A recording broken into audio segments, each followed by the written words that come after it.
তো এখন তো জানতেই পারছেন কৃষিকাজের কোনো যে ভুট্টা টুট্টা আছে এগুলো তো খুব একটা দাম নেই যদিও, যার কারণে এখন সেলিং সেরকম হচ্ছে না। এবং সম্পূর্ণ কাজটা যেহেতু কৃষিকাজের উপরেই, তাও মানুষের হাতে এখন টাকা পয়সা নেই। और यहीं पर पानी कंटिन्यू रनिंग होता है। और देखिए ये अंडा है, अंडा छोड़े हैं रात में ये अंडा का अंदर जो है मछली का थोड़ा छोटा छोटा बच्चा दिखाई। সরকারের কাছ থেকে দিলে তো আরো ভালো হয়, সবাই তো চাইছে সরকার থেকে দিলে ভালো হয়। कहा जाता है कि उत्तर दिनाजपुर के लोग बहुत खुशकिस्मत हैं तो बहुत बदकिस्मत भी। खुशकिस्मत इसलिए कि यहाँ की जो ज़मीन है वो हिंदुस्तान के सबसे ज़्यादा ज़रख़ेज़ ज़मीनों में से एक है, यानी कि यहाँ का जो डिस्ट्रिक्ट है मोस्ट फर्टाइल डिस्ट्रिक्ट्स में से एक है। इसीलिए यहाँ जो भी खेती बाड़ी होती है उसका जो पैदावार है वो बिना ज़्यादा खाद या फर्टिलाइज़र दिए हुए ही अच्छा हो जाता है। लेकिन बदकिस्मती क्यों है? बदकिस्मती इसलिए है कि यहाँ पे किसान को खेती बाड़ी के अलावा और दूसरा कोई काम नहीं मिलता है, या यूँ कह ले कि यहाँ पे कोई बड़ा फैक्ट्री या कोई बड़ा इंडस्ट्री नहीं बनाया जा सकता, क्योंकि अगर यहाँ पे कोई बड़ा फैक्ट्री या इंडस्ट्री या कोई प्रोसेसिंग यूनिट लगाया जाए तो बहुत बड़ी ज़मीन की ज़रूरत पड़ती है और वो अपने आसपास के इलाके को पोल्यूट कर देता है, प्रदूषित कर देता है। इस वजह से ये कहा जाता है कि यहाँ एक बदकिस्मती भी है, जिसकी वजह से यहाँ के लोगों को बाहर जाना पड़ता है। दिल्ली, बम्बई, पंजाब, हरियाणा, गुजरात वगैरह जाते हैं कामकाज करने के लिए। तो इस बार हमने कोशिश की है कि यहाँ के लोग खेती बाड़ी के अलावा क्या दूसरा काम भी कर सकते हैं या नहीं। अस्सलाम वालेकुम, नमस्कार, मेरा नाम है इब्राहिम कादरी और आप देख रहे हैं दिनाजपुरी ख़बर का स्पेशल रिपोर्ट दिनाजपुरी मुद्दा। और इस बार हम हाजिर हैं दिनाजपुरी मुद्दा की तीसरी कड़ी को लेकर के।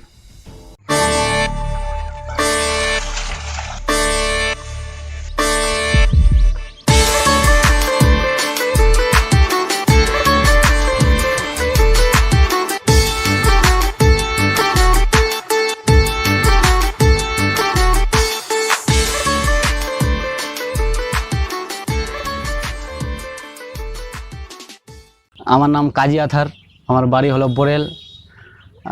আমি এখানে বিজনেস করি। এটা বাচ্চা আনতে হয় ছোট ছোট, একদিনের বাচ্চা আনতে হয় ছোট ছোট, বোর্ডিং বানাতে হয় ওর, তারপরে দানা পানি সব কিছু দিতে হয়, 5 দিনে ভ্যাকসিন করতে হয়, তারপরে ইঞ্জেকশন করতে হয় 15 দিন পর, তারপরে মানে দিতে হয় কি বেমারি আছে না আছে, সর্দি খাসি স্প্রে করতে হবে, পাতলা পায়খানা হচ্ছে না কি হচ্ছে, ভিটামিন, তারপরে লিভার টনিক, আরও কিছু কিছু দিতে হয়, অনেক কিছু। লাভ তো আছে ভালোই, মোটামুটি মানে আমাদের হিসাবে কমিশন হিসাবে দিচ্ছে, মানে 70 টাকা খরচা করছে ওরা কোম্পানিওয়ালা, ওর থেকে কমে যদি আপনি খরচা করতে পারবেন তো একটু বেশি পয়সাটা আপনার হবে।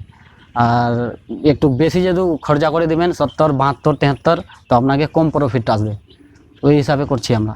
বৃষ্টি হয়ে গেলে কি পর্দা গিরাতে হবে, মানে পানিটা ভিতরে না আসে, কি হয়েছে না হয়েছে এবার বাচ্চাদের জানতে হবে, মানে সর্দি আছে খাসি আছে, কি হয়েছে না হয়েছে, লিভারে প্রবলেম আছে নাকি, সব কিছু করতে হয়।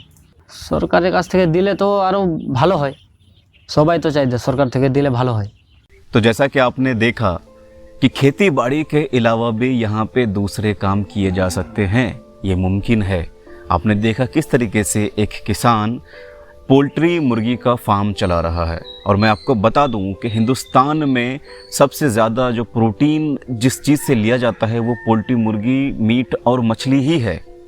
और ये जो बिज़नेस है ये आगे चल के हमेशा लोगों की ज़रूरत बनी रहेगी। तो पोल्ट्री मुर्गी के फार्म में दरअसल एक कंपनी होती है जो पोल्ट्री मुर्गी के बच्चे, उसके दाने और उसका पूरा फार्म बना के जाते हैं। जो पोल्ट्री मुर्गी का फार्म लगाना चाहता है उसको पोल्ट्री मुर्गी देखभाल करनी पड़ती है, दवाइयाँ देनी पड़ती है और उसको सही से पालना पड़ता है। पालने के बाद जब वो मुर्गी बड़ी हो जाती है तो कंपनी वाले आते हैं और उस मुर्गी को ले जाते हैं। अब उसका एक ख़ास हिस्सा कमीशन के तौर पर जो मुर्गी पाल रहा है उसको दिया जाता है। अब इसमें हमारा ये कहना है कि अगर यही काम किसान खुद से करे यही काम अगर मुर्गी के बच्चे की पालन खुद करे, खुद से उसका दाना खरीदे और खुद उस मुर्गी को बेचे, तो जो मुनाफा है वो ज़्यादा हो सकता है। लेकिन इसमें चैलेंज क्या है, इसमें परेशानी क्या है? परेशानी ये है कि इसके लिए एक प्रॉपर ट्रेनिंग की ज़रूरत पड़ती है। अगर किसानों को या जो फार्म लगाना चाहता है उसको अच्छी तरीके से सरकार के तरफ से कोई ट्रेनिंग की फैसिलिटी मुहैया कराया जाए इस डिस्ट्रिक्ट में, तो एक बहुत बड़ा काम हो सकता है। यहाँ के लोगों का एक नया रोज़गार का अवसर खुल सकता है। क्योंकि इस वक्त जो ज़्यादातर लोग यहाँ से जाते हैं वो बड़े शहरों में जाते हैं, मुंबई, दिल्ली, अहमदाबाद, पंजाब, कोलकाता वगैरह ऐसे जगह पर जहाँ पे बहुत टाइट लॉकडाउन लगा हुआ है और आगे काम वहाँ पे जाके कर पाएंगे नहीं कर पाएंगे ये भी कहना मुश्किल है। इसीलिए अगर यहाँ के लोगों को लाइव स्टॉक की ट्रेनिंग दी जाए, जो नेशनल लाइव स्टॉक मिशन 2014-15 में भी लॉन्च किया था सरकार ने, अगर उसके तहत यहाँ के लोगों को टेक्नोलॉजी से जोड़ा जाए, यहाँ पे जो पशुपालक हैं उनको टेक्नोलॉजी से जोड़ा जाए, तो एक बहुत बड़ा मदद हो सकता है यहाँ के लोगों का। इसी तरह के हम एक और फार्म में गए जहाँ पर पोल्ट्री मुर्गी को पाला नहीं जाता बल्कि स्टॉक करके रखा जाता है। वो अलग अलग जगह से वहाँ पे मुर्गियाँ आती है, फिर वहाँ से जो है रिटेलर के पास जाता है। अगर आप मुर्गी पालन नहीं करना चाहते हैं तो ये भी एक तरीका है। हम इसी तरह के एक बिजनेसमैन से मिले जो मुर्गी को स्टॉक करके रखते हैं, पोल्ट्री मुर्गी को स्टॉक करके रखते हैं और छोटे मोटे रिटेलर को वहाँ से वो भेजते हैं। 1 নম্বর ওয়ার্ড ডালখোলা পৌরসভার এখানে আমাদের এই পোল্ট্রি ফার্ম আছে, যেটা আমরা পোল্ট্রি এখান থেকে আমরা রায়গঞ্জ, ইটাহার এগুলো জায়গা থেকে পোল্ট্রি নিয়ে আসি। যদি পর্দা পড়ে তাহলে শিলিগুড়ি থেকেও নিয়ে আসি। আমাদের এখান থেকে সম্পূর্ণ পোল্ট্রি যে আছে ওটা হোলসেল এবং রিটেল দুটোই উভয়ই বিক্রি হয়। আমাদের 30 থেকে 35 দিনের মুরগি আছে এখানে এবং এখান থেকে আমরা বেশি দিন রাখি না। এখান থেকে প্রায় হোলসেল রিটেল সব শেষ হয়ে যায় এখান থেকে। মুরগির দানা যেটা পাওয়া যায় কিনে, যেগুলো কোম্পানি ব্যবহার করে, বড় বড় কোম্পানি যে দানাগুলো ব্যবহার করে সেগুলোই আমরা এখানে নিয়ে আসি।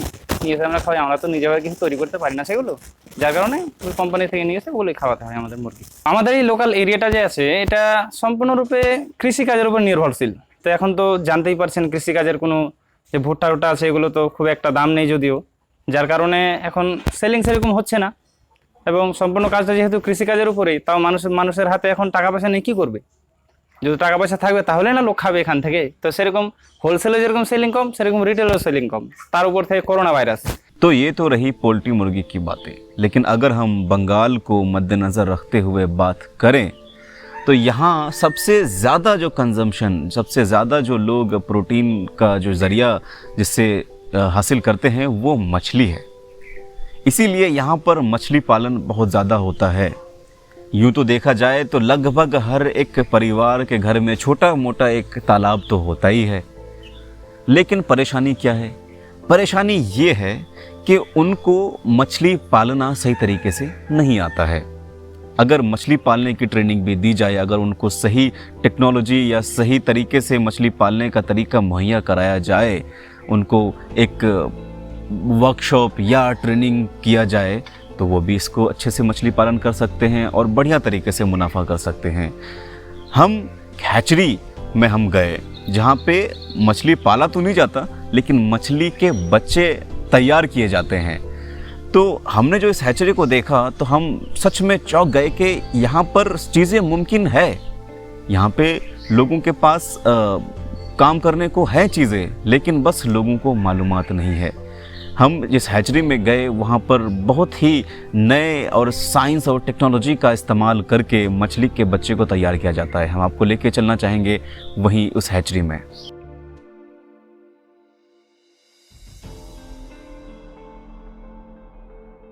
यहाँ जो है यहाँ स्पून तैयार किया जाता है। मछली से अंडा निकाल करके तब उसको 72 घंटे के बाद वो मैच्योरेट होता है। मैच्योरेट होने के बाद उसको ऑक्सीजन देकर के डिलीवरी दिया जाता है। सबसे पहले हम लोग पोखर से मछली को पकड़ के ले आते हैं, मेल को अलग करते हैं, फीमेल को अलग करते हैं।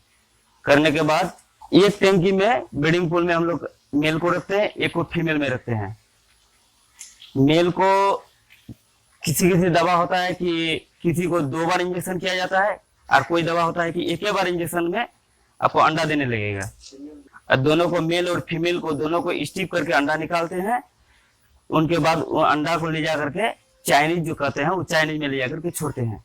इसमें आपका मछली को ला करके रात में इसमें अंडा निकालें, इससे अंडा निकाल करके मछली को यहीं पर छोड़ दिए हैं। थोड़ा देर में ले जाकर के पोखर में इसको छोड़ेंगे और अंडा को ले जाकर के अपना जगह में शिफ्ट कर दिए हैं।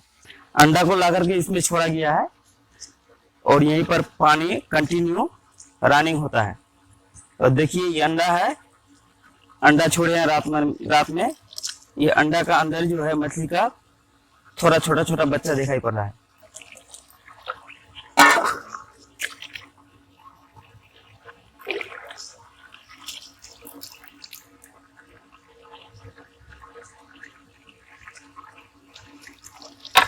यहाँ का बाद प्रोसेस है आपका कि अंडा धीरे धीरे अंडा से स्पून निकलने लगे हैं और 72 घंटा के बाद ही मैच्योरेट होने के बाद इसको ऑक्सीजन करके पानी दे करके ऑक्सीजन करके इसको भेजना है, कस्टमर को देना है। ये तो हम इस्लामपुर साइड इधर आपका, उसके बाद मालदा भी भेजते हैं, बहादुरगंज भेजते हैं, दिगलबेंग भेजते हैं, सहरसा, सुपौल और अररिया, फारबिसगंज, इधर हर जगह जाते हैं। 135 ml का एक बाटी होता है, वो बाटी में वजन करके देते हैं। ये आपका सीजन का हिसाब से दाम होता है। कभी एक कटोरा का 1000 रुपया दाम होता है तो कभी 400 रुपया दाम होता है। जैसे अभी आपका 400 रुपया दाम है, लास्ट सीजन है 400 रुपया दाम है। मैच्योरेट टाइम होने के बाद ये दे देंगे, कोई कुछ नहीं होगा पैकेट में। आपको ऑक्सीजन देने के बाद दे देंगे, ये 24 घंटा ऑक्सीजन में रहेंगे, 24 घंटा कोई दिक्कत नहीं। मछली जो अंडा निकालते हैं इसका मिनिमम टाइम 3 साल होना चाहिए। 3 साल का पहले का मछली का अगर अंडा निकालेंगे तो वो अंडा सक्सेस नहीं होगा आपका। कम से कम 3 साल उम्र होना चाहिए मछली का, चाहे मछली का वजन जितना भी हो, 5 किलो हो या 2 किलो हो, वो देखने का नहीं आपको, लेकिन टाइम होना चाहिए कम से कम मिनिमम 3 साल। 3 साल उम्र का मछली का अगर अंडा निकालेंगे तो वो अंडा सक्सेस रहेगा आपका। ज्यादा से ज्यादा हम लोग तो 10 साल तक रखते हैं एक मछली को, 8 साल 10 साल। विटामिन खिलाते हैं, खल्ली खिलाते हैं, यही सब। यहाँ पर जो है आदमी मिनिमम 10 नहीं तो 15 आदमी कंटिन्यू लगता है। हाँ, रिस्क तो बहुत है इसमें। अचानक आपका गर्मी है, गर्मी से अचानक आपका बारिश चले आया, बारिश होने के बाद पानी में पीएच का लेवल जो है कम बेसी हो जाता है, उसमें बहुत ज्यादा रिस्क है। 7 से 8 पीएच रहना चाहिए पानी में, इससे कम बेसी होने में दिक्कत है। तो बात खाने पीने की चीज़ों की क्यों हो रही है, मछली मुर्गे की बात क्यों हो रही है? इसलिए हो रही है कि चाहे लॉकडाउन हो या बंद हो जाए सब कुछ, इंसान को तो खाना पड़ेगा और खाने की चीज़ें हमेशा चलती रहेंगी। हमने जो इनसे बात की तो पता ये चला कि लॉकडाउन से बहुत ज़्यादा या बहुत बड़ा प्रभाव इनके बिज़नेस में नहीं पड़ा है। अगर इसी को सरकार अपने अंडर में लेकर के एक बड़े स्केल में लोगों को समझाए और ट्रेनिंग दे, फॉर्मली अगर यहाँ के लोगों को अच्छे से ट्रेनिंग दिया जाए, डॉक्टर्स मुहैया कराया जाए, तो वाकई में यहाँ के लोगों के लिए एक दूसरा रास्ता भी खुल जाएगा। यहाँ के लोग बहुत ज़्यादा पढ़े लिखे तो नहीं हैं, लेकिन इतने समझदार हैं कि कोई भी स्किल अगर इनको सिखाया जाए, कोई भी काम अगर यहाँ पे सिखाया जाए तो वो उसको आसानी से कर सकते हैं। और दूसरा जो बड़ा प्रोटीन का सोर्स है, प्रोटीन का ज़रिया है, वो है दूध, यानी कि डेयरी के जो भी प्रोडक्ट्स होते हैं। तो हम एक ऐसे ही पशुपालक से मिले जो तकरीबन 2 दशक से पशुपालन कर रहे हैं, भैंस पाल रहे हैं और उससे दूध निकालते हैं, डेयरी फार्म में ले जाके देते हैं। गांव में ही ये काम करते हैं, चारा खरीद के करते हैं। लेकिन जब उनसे हमने बात की तो उनको भी ज़्यादा पशुपालन के बारे में मालूमात नहीं थी, उनको सरकार के स्कीम्स के बारे में बहुत ज़्यादा मालूमात नहीं थी। उन्होंने हमें कहा कि वो कई बार क्रेडिट जो पशुपालक का क्रेडिट कार्ड है या फिर उसके बारे में जो स्कीम्स है उनके लिए कई बार अप्लाई करने की कोशिश की, कई बार ऑफिसेस में गए भी, लेकिन उनको इसका कोई भी फ़ायदा नहीं पहुंच पाया। देखिए, ये भैंस का काम हम 1992 से करते हैं और भैंस से जितना भी हुआ मेहनत किए हैं, उसका दूध से जो भी किए हम यहाँ तक पहुँचे हैं। और भैंस को जो चारा खिलाना पड़ता है तो मिनिमम भैंस पोसने से 8 किलो 7 किलो दूध लेने से 4 किलो दाना देना पड़ेगा उसको। 4 किलो से कम दाना नहीं चाहिए। और 4 किलो दाना हरा चारा खिलाइएगा, उसमें थोड़ा हरा अगर मिला दीजिएगा तो और पुष्टि रहेगा भैंस का। एक लिमिट का दाना देने से 4 किलो, उसको 7 किलो 8 किलो दूध देना है। 8 किलो दूध खटाल में नहीं होने से पोसाएगा नहीं। और बात रह गया इस बार लॉकडाउन का। लॉकडाउन में खैर परिस्थिति तो हमारा का है, सबका ही वैसा है। तो पूरा जिस दिन लॉकडाउन हो गया तो उसमें दूध नहीं बिका। खीर बना के खाइए या बाढ़ दीजिए, ऐसे कीजिए। तो अभी दयार को दूध दे देते हैं और 400 500 700 रहता है एनी टाइम। हम कारोबार भी करते हैं, भैंस बेचा किना भी करते हैं और दूध भी बेचते हैं। और कोई बात सरकार का तरफ से हमको कोई पशु हरण के लिए कुछ नहीं मिला है आज तक। हम बहुत व्यवस्था किए हैं, बैंक में भी किए हैं।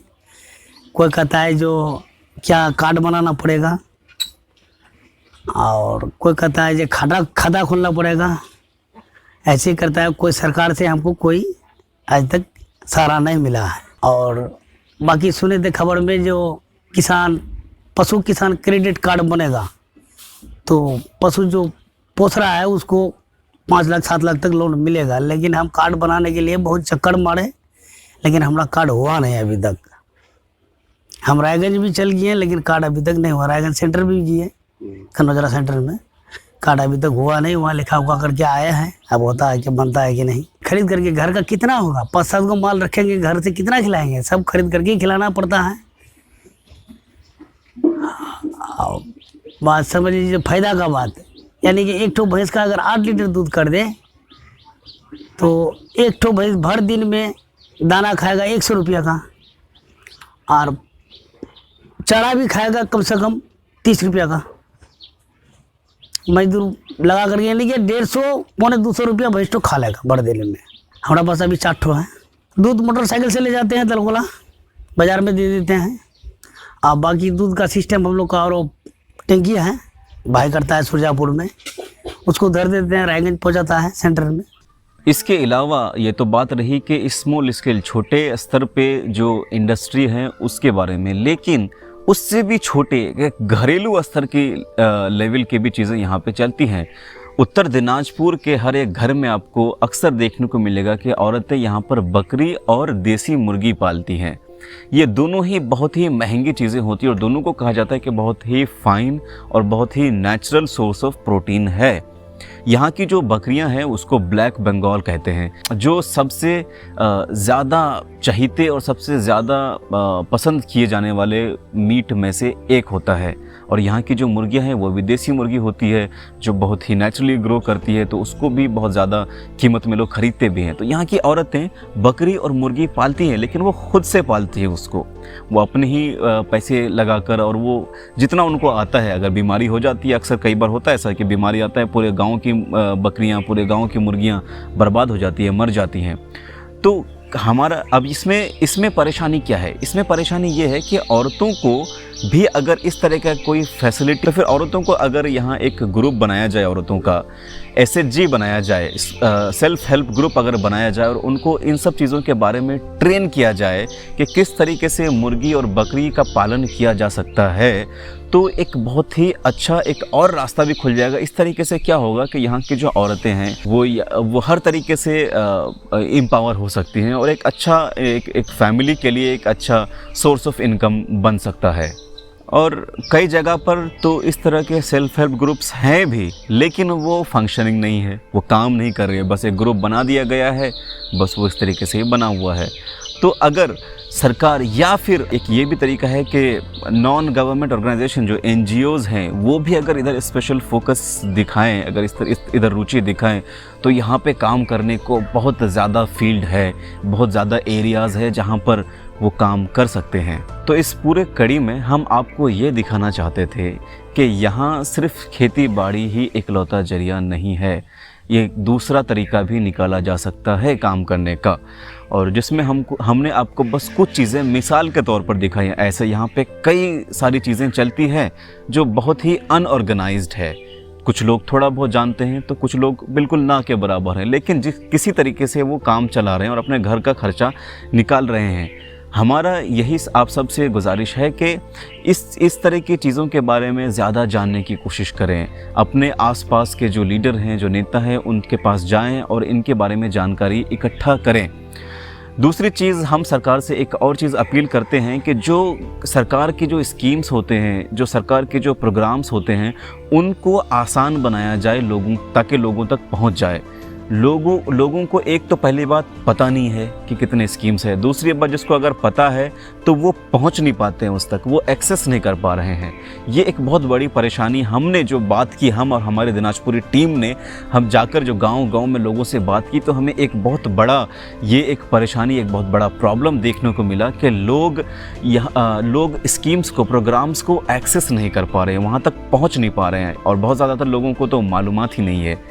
और हम यहाँ के लोगों को एक और चीज़ बताना चाहेंगे कि हर एक ब्लॉक में फिशरी, एनिमल हस्बेंड्री और इस तरह की चीज़ों का दफ्तर बनाया हुआ है, एक ऑफिस बनाया हुआ है। हम आपसे यही रिक्वेस्ट करते हैं, गुजारिश करते हैं कि आप लोग जाएं ऐसे दफ्तर में, पता करें। बहुत सारे स्कीम्स इस तरह के रखी हुई होती हैं जो आपको मालूम नहीं होता है। अब जब जाएंगे वहाँ पे पूछेंगे, अगर आपको करना है पशुपालन, अगर आपको करना है मछली पालन, तो आपको जाना पड़ेगा, वहाँ पे पूछना पड़ेगा कि किस तरह के स्कीम्स हैं। जब तक आप खुद आगे नहीं बढ़ेंगे, आप तक कभी भी चीज़ें नहीं पहुँच पाएगी। तो आप देख रहे थे दिनाजपुरी खबर का ये स्पेशल रिपोर्ट, दिनाजपुरी मुद्दा। हम लगातार कोशिश कर रहे हैं कि दिनाजपुर से जुड़ी हुई जो छोटे मोटे या बड़े बड़े मुद्दे हैं वो आप तक पहुंचाते रहें। आप लोग हमें इसी तरीके से सपोर्ट करते रहें, हमारे चैनल को सब्सक्राइब भी करें, हमारे वीडियोस को लाइक करें और इसको आगे लोगों तक शेयर करें, क्योंकि हमारा जो मेन मकसद है, जो असल मकसद है, वो यही है कि ज़्यादा से ज़्यादा लोगों तक जो अवेयरनेस है, जानकारियाँ हैं, वो पहुँचे। आप इस मुहिम का हिस्सा बन सकते हैं हमारे इन वीडियो को शेयर करके। हम आपसे फिर मिलेंगे दिनाजपुरी मुद्दा के अगले कड़ी पर। शब ब खैर।